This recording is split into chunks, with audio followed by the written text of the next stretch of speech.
Everyone, welcome back to my channel with a new video. তো আজকে আমি চলে এসেছি উত্তর 24 পরগনার সোদপুরের কাছাকাছি অবস্থিত একটি সাই বাবা মন্দিরে। এই মন্দিরটা অনেক দিন ধরেই যাওয়ার ইচ্ছা ছিল, তো আজকে যেতে পেরে খুবই ভালো লাগছে। আর এখানে একটা পার্কিং লটও আছে যেখানে তোমরা 4 হুইলার আনলে পার্ক করতে পারবে। আর এই জায়গাটায় আমরা গেছিলাম 31st অফ ডিসেম্বর, আগের বছরের শেষ দিনটা। ঢোকার মুখেই রয়েছে ছোট ছোট কিছু দোকান, যেখান থেকে তোমরা পুজোর সামগ্রী কিনতে পারো এখানে পুজো দেওয়ার জন্য। আর সেই দোকানগুলোতেই তোমরা তোমাদের জুতোটাও রাখতে পারো। আরো তো এরকম সাজায়, আমি তো সকালে এসেছিলাম। হ্যাঁ, এই রাত্রিরে এসেই ভালো হয়েছে। কালকে 1 জানুয়ারি, বছরের প্রথম দিন। আর মন্দিরটাকে তো খুব সুন্দর করে সাজিয়ে তুলেছে। আর এখানে দেখতে পাচ্ছিলাম যে আরও কাজ চলছে, ফুলের কাজ, লাইটসের কাজ। তো হয়তো রাত অবধি আরও কাজ চলবে, কালকে মন্দিরটা যাতে আরও সুন্দর দেখতে লাগে তারই কাজ জোর কদমে চলছে এখানে। সোজা এগিয়ে যাচ্ছি যাতে পুজোটা তাড়াতাড়ি দিতে পারি। ভুল দিকে চলে গেছিলাম, এখানে রেলিং করা আছে, ওই রেলিংয়ের ভেতর দিয়েই তোমাকে সামনের দিকে এগিয়ে যেতে হবে আর পুজো দিতে হবে।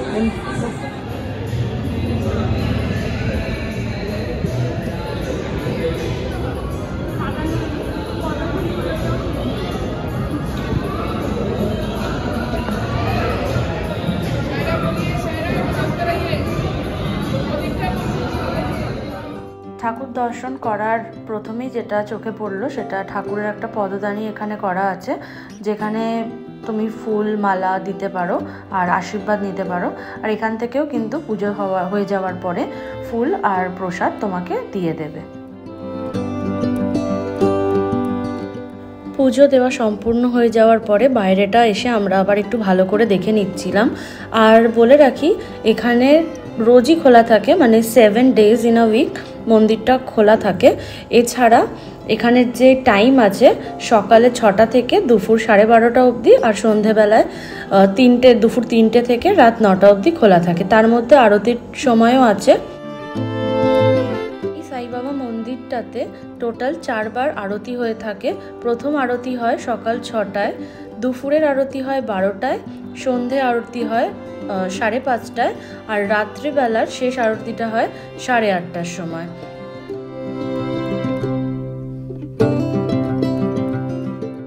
তো তোমরা দেখতেই পাচ্ছ বাইরের দিকটা কতটা সুন্দরভাবে সেজে উঠেছে। এখনও কিন্তু শেষ হয়নি, আরও সাজানো বাকি আছে। তো এখন আমরা মন্দিরের ভেতর দিকটায় যাব, কারণ আমরা যেই সময় গেছিলাম তখন শেষ আরতিটা হওয়ার বাকি ছিল। একটা আরতি অলরেডি হয়ে গেছিলো, তারপরে আমরা ওয়েট করেছিলাম 1 ঘন্টা মতো। তো ওনারা বললো যে শেষ আরতি হবে, এরপরে বাবার ড্রেস চেঞ্জ করানো হবে। আর ওখান থেকে কিন্তু স্ট্রিক্ট ইনস্ট্রাকশন দিয়ে দিয়েছিল যে যদি তোমরা পুরো আরতিটা না দেখতে চাও তাহলে কিন্তু তোমরা এখনই ওই বাইরে যেই লন এরিয়াটা আছে ওইখানে চলে যেতে পারো, কারণ আরতির মাঝখানে দয়া করে কেউ উঠে যাবে না, সেটা খুবই খারাপ দেখতে লাগে। তো যাই হোক, মন্দিরে ঢোকার আগে এই সাইডটা তোমাদের একটু ঘুরে দেখিয়ে দিই। এইটা অ্যাকচুয়ালি মন্দিরের 2 ধারের যে দেওয়ালটা রয়েছে সেখানে সাই বাবার জীবনের সাথে জড়িত বিশেষ কিছু মুহূর্তের ছবি রাখা রয়েছে।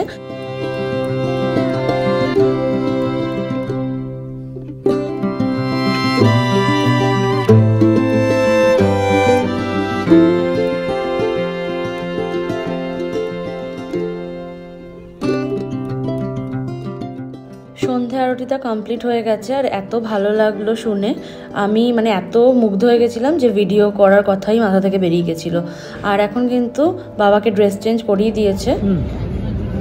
তো সন্ধ্যা আরতিও দেখা হচ্ছে, যেটা 7:30টায় হয়, 7:30 থেকে 8টা। যেহেতু আজকে এইসব সাজানো হবে তাই ওই দেখালাম আগের ক্লিপে।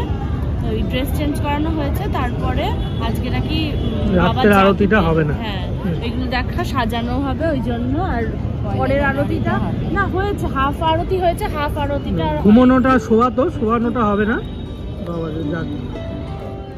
এই যে এখনো এইসব ফুলের কাজ চলছে।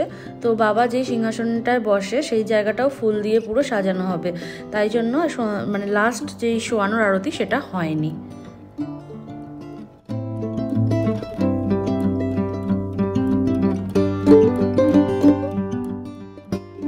আজকে এই জায়গা জায়গাটায় ঘুরতে এসেছিলাম, অনেক দিন ধরে আসার কথা ছিল।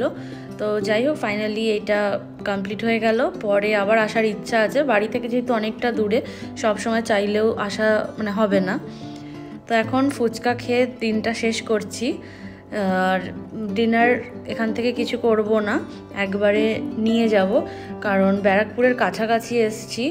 তো দাদা বৌদি বিরিয়ানি আমাদের সবার খুবই ভালো লাগে, তাই জন্য ভাবলাম যে এই সাইড থেকে একবারে বিরিয়ানি প্যাক করে নিয়েই বাড়ি চলে যাব।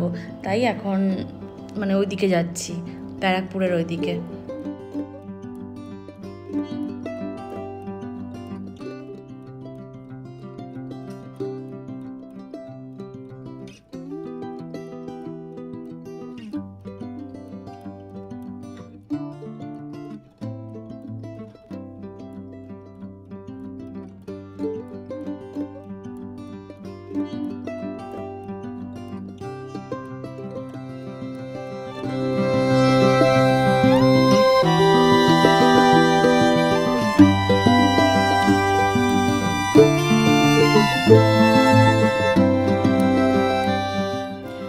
তো রনব ওইদিকে লাইন দিয়েছিল বিরিয়ানি নেওয়ার জন্য, কারণ এখানে তো লাইন থাকেই পার্সেল নেওয়ার জন্য। আর আমি ওইখানে চা খাচ্ছিলাম পাশে একটা দোকানে দাঁড়িয়ে। তো শীতকালে চা খেতে ভালো লাগে, জানি না কেন আমার এই নেশাটা হয়ে গেছে। চা কফি ভীষণ ভালো লাগে, যতবার দেবে ততবার খাবো। তো যাই হোক অনেক কিছু কথা বললাম।